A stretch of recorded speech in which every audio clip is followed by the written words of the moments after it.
Let's throw some jabs. The fight starts now! All right, Sergio, Alexis Rocha returns on Saturday, kicking off DAZN's U.S. calendar. Rocha is 5-0 since taking his first loss to Rashidi Ellis in 2020 and is slowly climbing the welterweight ranking. Sergio, buy or sell Rocha will be a world champion at 147 pounds.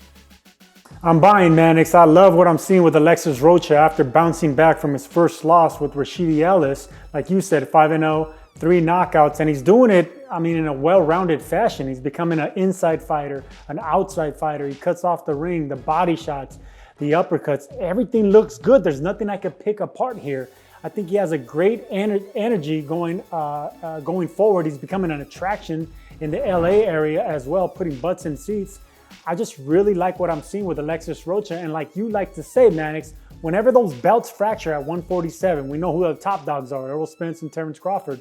When those belts become available, Alexis Rocha is going to be first in line. Him, Virgil Ortiz, and so on. Alexis Rocha, sky's the limit with him.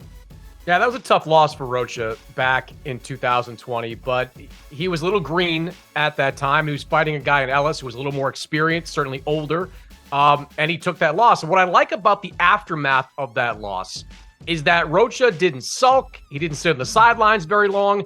He got right back in before the end of the year and got another fight, and he has been active ever since. You look at some of the things Rocha's done and been willing to do over the last couple of years, where he has an opportunity to be the main event on a card after Virgil Ortiz falls out last year. He takes it. This fight coming up, it wasn't really his date. It was Ryan Garcia's date. Then on 5 weeks' notice, Rocha says, I will take a fight. I want to stay active. So he's staying busy and racking up the wins. And I think he is going to be and is a better fighter than the one we saw in that Ellis fight. One thing Rocha's told me recently is, even though taking that loss was tough, in a way, it was liberating to not have to be so consumed and so aware of your undefeated record. He goes into the ring now a lot more freer, a lot more confidence. I think that's showing. You saw it in the Blair Cobbs fight. I think you're going to see it again on Saturday night.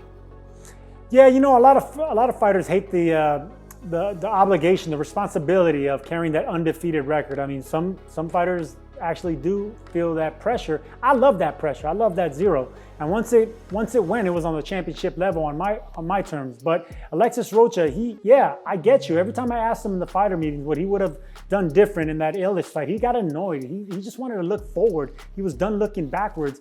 And that's what it takes to become a champion. And that's why when you ask me, would he become a champion at welterweight at 147? I say absolutely. He has the mindset. He definitely has the ability. He has the team. He has the talent. And he has the time at 25 years old.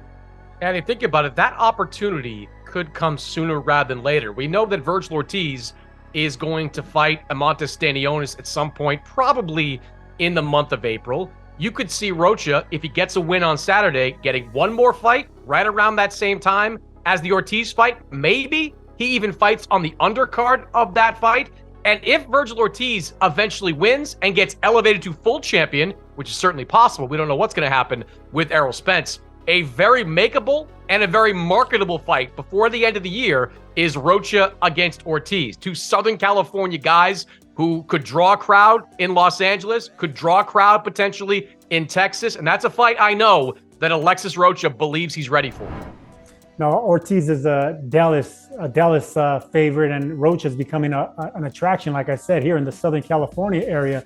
Both of them, put butts in seats, and they put opponents in butts, like I like to say now. But I love to see that fight in Texas. They have a rabid fan base down there, and wherever you put it, Mannix, it's gonna sell, because those two are headed and destined to face each other, and it's gonna be an explosion when it does.